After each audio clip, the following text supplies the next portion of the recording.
오늘 우리 주시는 하나님의 말씀은 열왕기하 21장 1절에서 9절까지의 말씀입니다. 열왕기하 21장 1절에서 9절까지 우리 한 목소리로 봉독하시겠습니다. 함께 봉독하십니다. 시작. 므낫세가 왕이 될 때에 나이가 12세라 예루살렘에서 55년간 다스리니라. 그의 어머니의 이름은 헵시바더라.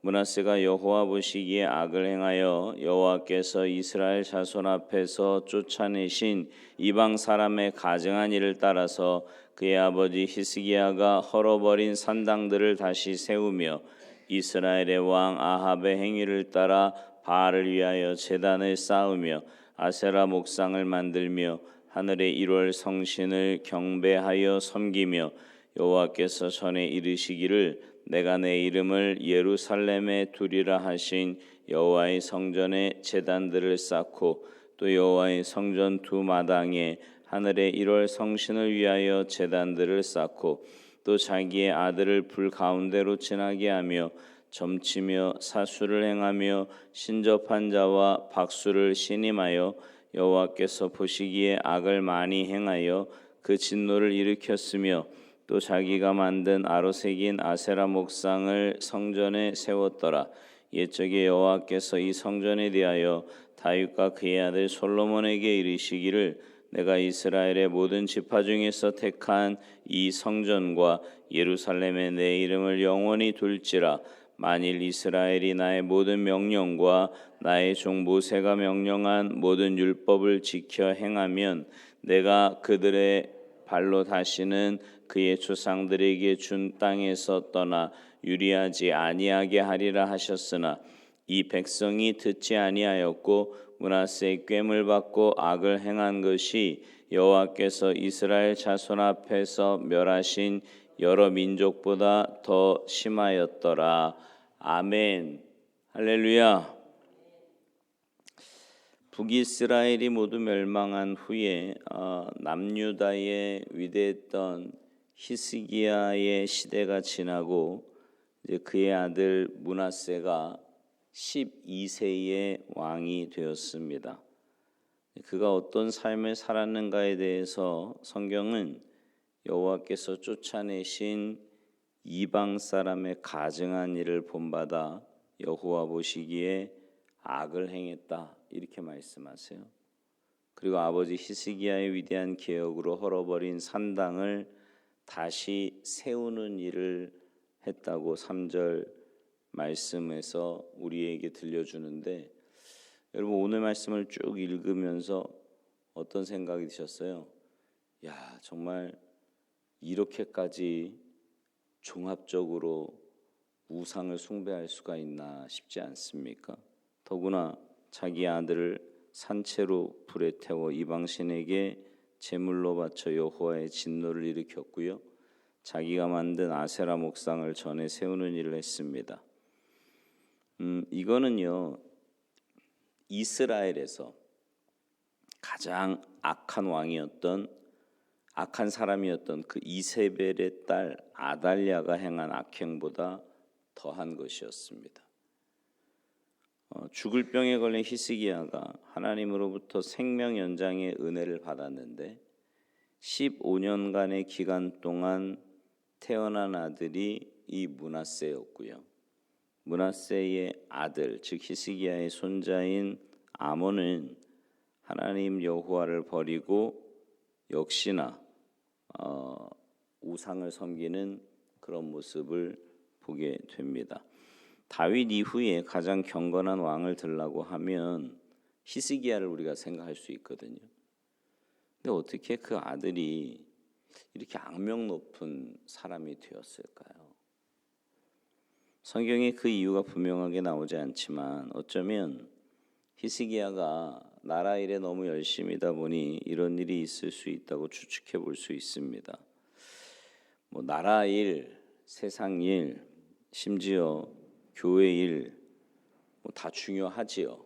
그래도 내 자녀는 하나님께서 맡기신 하나님의 자녀라는 것을 기억해야 합니다.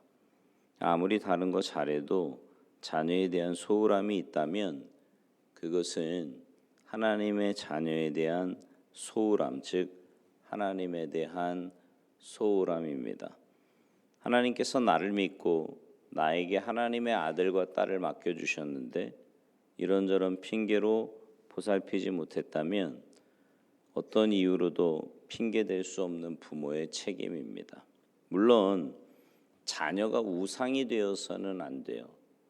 점점 자녀가 우상이 되는 그런 시대가 되어버리고 있지만 그래서는 안 돼요. 하지만 자녀들에 대한 여러분의 관심과 책임이 조금 더 덜 중요한 것이 아니라는 말씀입니다. 오늘 본문에 보면 므낫세 어머니의 이름이 헵시바다 이렇게 말하고 있는데 뭘 말하냐면 신앙 교육에서 어머니의 책임이 그만큼 크다는 거지요. 특별히 자녀들의 신앙 교육은 어머니의 책임이 막중함을 말씀하고 계시는 겁니다. 또 하나 므낫세를 언제 낳았는가 하는 건데요. 계속해서 보고 있지만 죽을 병에 걸린 히스기야가 기도해서 15년간 생명 연장을 받았잖아요. 히스기야가 죽고 난 뒤에 므낫세의 나이가 12살 때 왕으로 등극했다.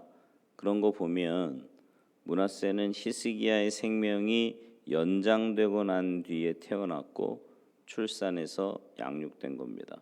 그러니까 한 3년쯤 지나고 그죠? 15년 연장 받은 다음에 한 3년쯤 지나고 므낫세가 태어난 것 같아요. 성경은 이것에 대해서 히스기야가 마음이 교만하여 그 받은 은혜를 잊어버리고 그래서 진노가 그와 유다와 예루살렘에 임하게 되었다. 역대하 32장에 보면 나오는 말씀이거든요. 생명 연장이 모르겠어요. 나중에 이제 이 므낫세에 대해서 다시 한번 이야기를 하겠지만 15년 연장을 받았는데 그 15년 연장이 제가 볼 때는 히스기야에게도 별로 좋은 결과가 아니었고요. 더더군다나 그때 태어난 므낫세는 유다의 가장 악한 왕이 되거든요. 결국 그것으로 인해서 하나님이 뜻을 돌이키지 않으십니다. 유다를 멸망시키세요. 인간에게 가장 큰 고통은 자신이 지은 죄의 열매가 자식에게 돌아가는 건데 이것을 이제 보게 되면 얼마나 고통스럽겠습니까? 그죠? 그러니까 하나님 앞에서 조금이라도 우리가 교만했다면 통회하며 회개해야 합니다. 그래서 그 죄의 열매가 자식에게 돌아가지 않도록 해야 한다라는 거죠. 그러니까 우리가 신앙생활을 더 열심히 잘해야 되는 이유 가운데 하나도 바로 그런 이유입니다. 하나 더 볼 것은 히스기야가 기도해서 15년간 생명 연장이 되었다는 건 인간적으로 생각해 보면 굉장히 큰 축복 아닙니까? 근데 이 세상적인 대단한 축복의 결과가 무엇인가 하는 것을 겸손하고 정직하게 볼 필요가 있습니다. 성경은 이것에 대해서 두 가지를 말씀하시는데 하나는 히스기야가 15년간 생명이 연장되고 난 후에 교만해져서 우리가 어제 봤잖아요. 문병온 바벨론 사자에게 나라의 무기고와 창고를 모두 보여주었는데 그게 이제 유다가 바벨론의 포로가 되는 구체적인 계기가 되었다고 말씀하십니다. 또 하나는 오늘 본문처럼 므낫세를 잉태하고 나서 양육시킨 것이 히스기야가 생명 연장된 이후에 15년간에 있었던 일이라는 거죠. 여기 하나님께서 말씀하시는 바는 하나님께서 어떤 은사나 선물을 주셨을 때 중요한 게 뭐냐라는 겁니다. 사람들은 흔히 생명 연장이나 부와 귀와 같은 은사 자체에 대해서 말하지만 이것이 중요한 게 아니라는 거죠. 중요한 것은 그 받은 은사로 우리가 무엇을 했는가 하는 겁니다. 너무나 많은 사람들이 이것을 잘 알지 못합니다. 여러분, 좋은 자녀를 받았다라는 것은 그 자녀가 세상에 해악을 끼치는 게 아니라 하나님께 영광을 돌리는 사람이 되었는가 하는 거고요. 재산을 많이 받았다면 그 재산으로 많은 사람들에게 유익을 주며 살았는가 하는 것을 보아야 할 것입니다. 그렇지 않으면 아무 소용이 없는 거예요.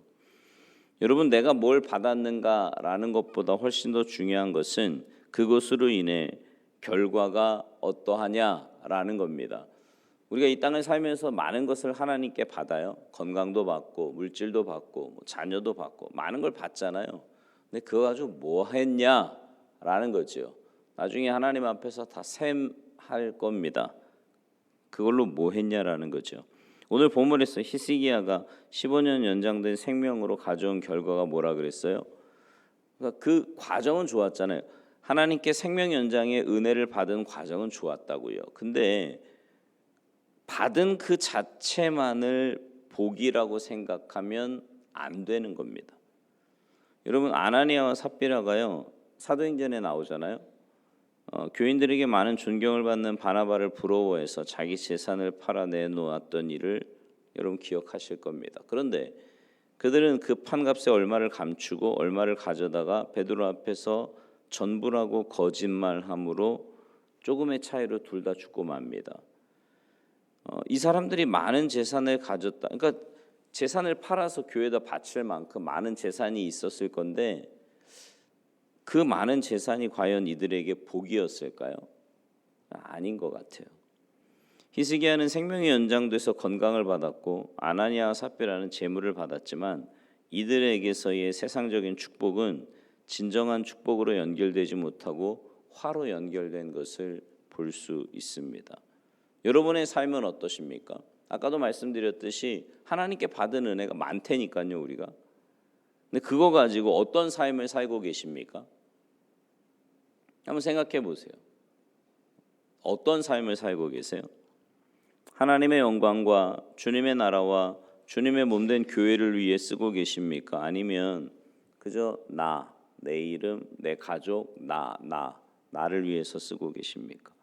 바라기는 여러분 모두가 하나님의 나라와 영광을 위해서 그리고 주님의 몸된 교회를 위해 귀하게 쓰임받는 복된 인생들이 다 되시기 바랍니다. 그래서 주님 앞에 서는 날 잘했다 칭찬받는 여러분 모두가 되시기를 바라요. 그러니까 늘 생각하셔야 돼요. 그 삶의 이유가, 그죠? 우리의 삶의 목적이 세상 사람들처럼 그냥 하루하루 잘 먹고 잘 살기 위해서 이게 아니잖아요. 우리는 하나님 앞에 서는 그날을 믿음의 눈으로 바라보면서 천국을 향해 가는 사람들 아닙니까? 그러면 삶의 목적도 달라야지요. 세상 사람들과. 근데 어떤 목적을 가지고 사느냐, 그게 분명해야 하나님이 내게 주신 그 귀한 달란트들을 가지고 하나님의 뜻대로 쓸 수 있다라는 겁니다. 바라기는 여러분의 삶 전체가 그렇게 올바른 삶의 목적을 가지고 하나님이 내게 주신 그 많은 달란트들, 또 그 귀한 은사들을 하나님의 나라와 영광을 위해서 쓰임받는 복된 삶이 되시기를 주님의 이름으로 축원합니다. 기도하시겠습니다. 하나님 감사합니다. 참 많은 것들을 우리에게 허락해 주셨고 지금까지도 주님의 놀라운 은혜와 사랑 가운데 여기까지 오게 하셨는데 우리가 받은 그 귀한 것들을 가지고 우리는 어떤 삶을 살고 있는지 우리의 삶을 돌아보기를 원합니다. 히스기야도 그랬고 또 아나니아와 삽비라도 그랬고 인간적으로 보면 참 많은 은혜와 복을 받은 사람들인데 그거 가지고 엉뚱하게 하나님의 뜻대로 살지 못했을 때 그들의 인생의 말로가 좋지 않았던 것을 봅니다. 하나님 반면교사 삼게 하시고 우리의 삶은 정말 하나님이 기뻐하시는 대로 분명한 삶의 올바른 목적을 가지고 주님 앞에 서는 그날까지 주님의 영광을 위해서 살아가는 우리 모두의 삶이 되도록 주님 도와주시옵소서. 감사드리며 예수님의 이름으로 축복하며 기도하옵나이다. 아멘.